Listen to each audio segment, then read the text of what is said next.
It's the Linemakers on Sporting News.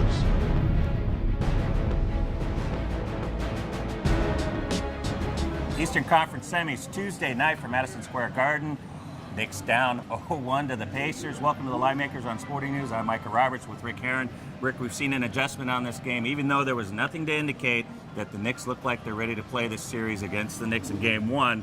Line's gone from 5.5 to now 6 in Game 2. Any reasons? Well, Michael, that's just the natural flow of series. That's the way it worked. They were the favorite. They didn't win Game 1, so it's a little bit higher for Game 2. Desperate, right. Total opened 184.5 for Game 2, down to 183.5. But, I mean, Indiana, to me, dominated the game. Hibbert was a force down low with 5 blocks.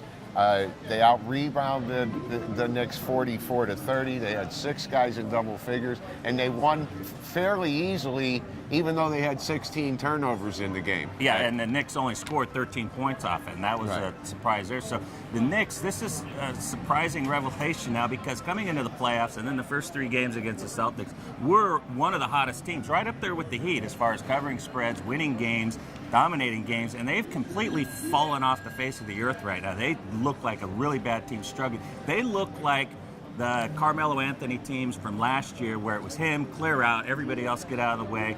They don't have the motion, they don't have the contributions from everybody else, and we only saw two guys in double figures of the starting lineup. Smith had a few points for him. No, they're not getting the contributions from everybody else that a good team needs, or like the Knicks had at the end of the season. There's no ball movement, Mike. I mean, it is. You said it's Melo and J.R. Smith going one-on-one, and if they're going to win that way, they have to be on fire, and that hasn't been the case. Like 3 games in a row. Well, J.R. Smith sat out the first one. But again, Melo 10 for 28 from the floor, J.R. Smith 4 for 15. Between the two of them, when Paul George guarded them, the number supposedly was 5 for 24 from the floor for the two of them. If they're not going to move the ball the way they did in that winning streak, the only way they can win in this series is for those two guys to light it up and have huge games. And, I just honestly, Micah, we like the Pacers in Game 1. Pacers now $1.55 favorite in the series after winning Game 1. I didn't see one possible reason in the game to want to lay 6 points with the Knicks in Game 2 against this team. And now the game has gone, the Pacers have gone over 6 of their last 8 games. Any idea on the total here, what you're thinking? Well, they scored 197. I would look for it to be a similar type game. I mean, if you're looking for positives out of the Knicks, there was no Steve Novak, there was no Stoudemire. They're saying they both might play this weekend. Pablo Prigioni played 22 minutes and went scoreless in the game. So if you're looking for positives, that's something that you can look forward to. But again, like I said, I played the Pacers in Game 1. I'm playing the Pacers in Game 2. I didn't see anything to make me want to change my mind. And congratulations, that was a nice call, by the way, in Game 1.